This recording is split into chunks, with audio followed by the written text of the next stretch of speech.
Well, hello everyone, and welcome back to another episode of the Korok Seed Master Mode Challenge. Today, we are reaching a very important milestone where we are arriving at 400 Korok Seeds. And that has been a while in the making, and we've got about 500 more to go. So if you're enjoying this series, please feel free to leave a like on the video, and don't forget to subscribe for more daily content. But let's go ahead and jump into the seeds that are located within today's video. But before we start collecting some of these seeds, we actually need to find ourselves the next tower. And the tower that we are needing to unlock is the one at the Akala Fortress.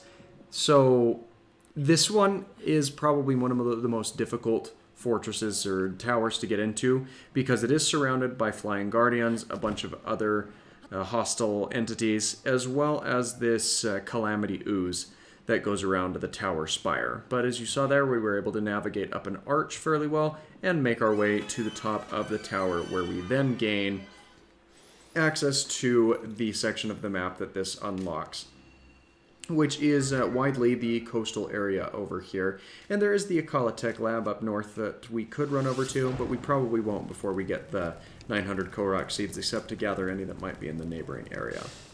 So finally getting into the seeds of today's video, seed number 381 is a rock that is located under a pile of leaves. This is at the Akala Fortress, so you'll want to burn out the leaves there. You can use a fire arrow, you can use flint, you can use a flame weapon. There's a couple of different options that you have to get that knocked out. Seed number 382 is another rock. This one, though, is located underneath a magnetic door that you'll need to lift up and move off of the top of the rock. But other than that, it's a fairly simple collection. And today does have a couple of these different rocks located throughout, though the puzzles do vary from bit to bit. As evidenced by that, we are back to another version of a leaf pile that you need to burn off of the rock in question. Again, fire arrows are what tend to work the best for me, as they are the quickest and don't use as much durability as you would if you were to use a weapon on them. But that gets us the third seed of our video today, and we can move right along to seed number 384, which is a seed that, again, is hiding underneath a rock, but this time it's positioned out next to some of the inactive cannons. So make sure that you grab those while you're up and about here. Now the next seed, seed number 385, is just down below here, where there is another pile of leaves that we'll need to burn out, and that is going to take care of all of the Korok seeds that are located within the Akala stronghold, though there are a couple of additional seeds in the neighboring land that we'll want to make sure that we track down before taking off. But as per tradition, what we've seen with all of the previous Korok seeds in today's video so far, we've got to drop that rock back down on top of this guy's head. I mean, there are sentries running about. Out on one of the outskirts of the Akala Fortress, there is another door that you can lift off of a rock, and that will give you yet another Korok seed. And this one is probably more important to drop the rock back down on top of his head to, for his good, give him some protection there, because there is a sentry that comes out here and patrols. And the final one that's located at or near this stronghold is a Korok seed pattern puzzle. Rather than just simply lifting a rock off of the top of a Korok's head, you'll need to walk this one up to the little plateau area here and complete the pattern that is nestled within the trees. The rock, as you saw, is down a little bit further on the hill, but it's a relatively easy walk up as you seek to drop that off at the proper location. The last stop that you'll want to make when heading away from the Akala Fortress is a set, or another heavy slab that you'll want to lift off of one of these broken pillars, and there is a rock hiding underneath there that as soon as you lift it up, you will be able to gain the seed from this spot.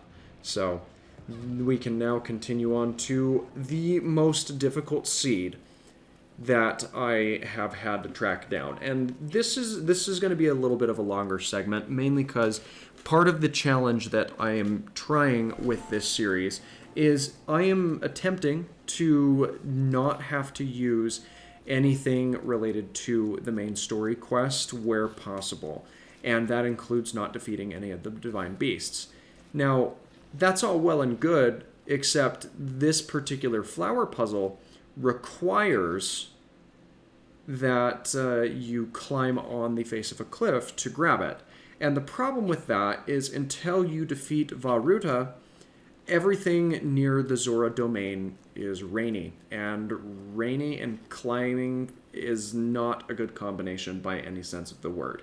So there's a lot of looping back around, a lot of backtracking, a lot of tactical use of sliding down the cliff face that I needed to use in order to get this flower trail completed as it needed to. Now, I spent about an hour trying to work this out, and the only way that I could justify getting it to work involved cooking up a ton of stamina restoration foods, which we haven't seen so far, but that's because most of what we can do, we can backtrack and not have to worry about it so much. But you'll see here that I'm now starting to cycle into some of my stamina restoration, and that's because we need to make a lateral jump over this way, as there's not a vertical face that's good enough for us to recover back up to the top and naturally restore our stamina. And it's something similar here. You get about 4, maybe 5 steps or shifts of your hands and feet as you're climbing up a face in the rain before you slide back down.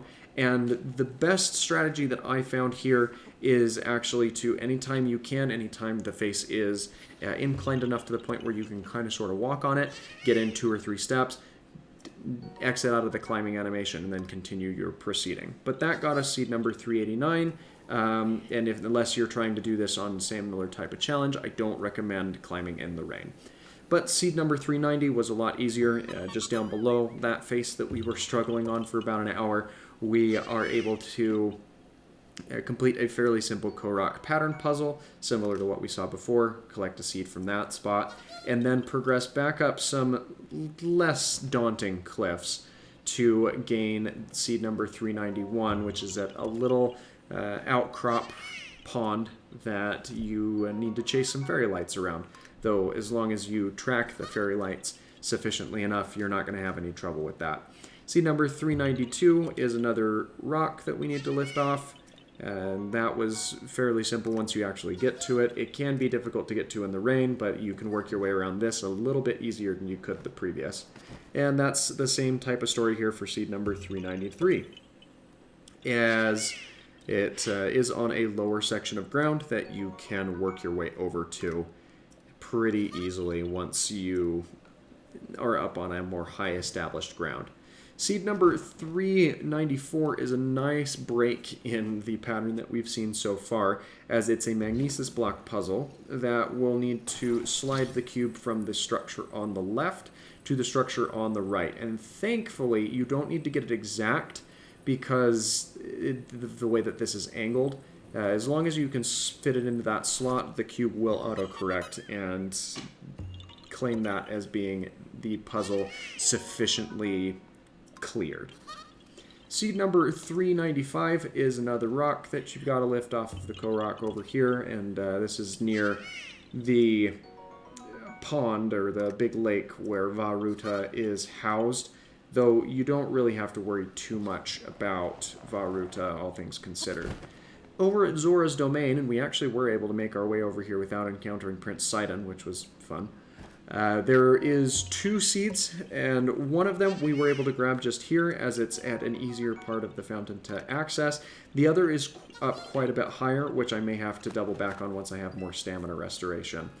And now we have a balloon puzzle that's a little bit difficult because it's distance and some of these balloons are moving pretty quick. So there's the first balloon, which stages into 3 separate spots, but pretty easy to figure out or get a hold of once you get the pattern down. The second balloon that we're going after here moves around in larger, more sporadic movements, and it took me a minute to figure out where this other final balloon is, but it's actually running circles around a tree trunk down below that you'll need to do some distance calculation compensation for. I actually ended up using all of my regular arrows, so I'm going to have to find a shop at some point to replenish some of those, and wanted to swap over to using some shock arrows because the hope was that it would land on some waterlogged ground and kind of cause a big area of effect type of effect, but that was not the case. Anywho, we got the seed, we can move on. To seed number 398, which is a little boulder you have to shift off of the smaller rock and lift that up off of the outcropping in order to claim your reward from this spot here. And thankfully, this is the last rock that we will be collecting in today's video, as the other two are not rock-based puzzles. As evidenced here, this is a set of fairy lights for seed number 399. Pretty easy to track down. This one just moves around in a circle. It's pretty predictable to get a read on what it's doing. And the final seed of today's video, seed number 400 in our adventure collectively, is another apple tree that we've got to knock the apples out of in the proper sequence. And we're getting a little bit better at doing this at this point.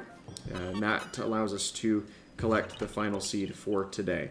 But if you're enjoying this series, again, don't forget to leave a like on the video and subscribe for more daily content. We'll be back tomorrow with the Marvel Ultimate Alliance 3 video and more Minecraft content on Tuesday. So thanks again for watching, and I hope that you have yourself an absolutely fantastic rest of your day.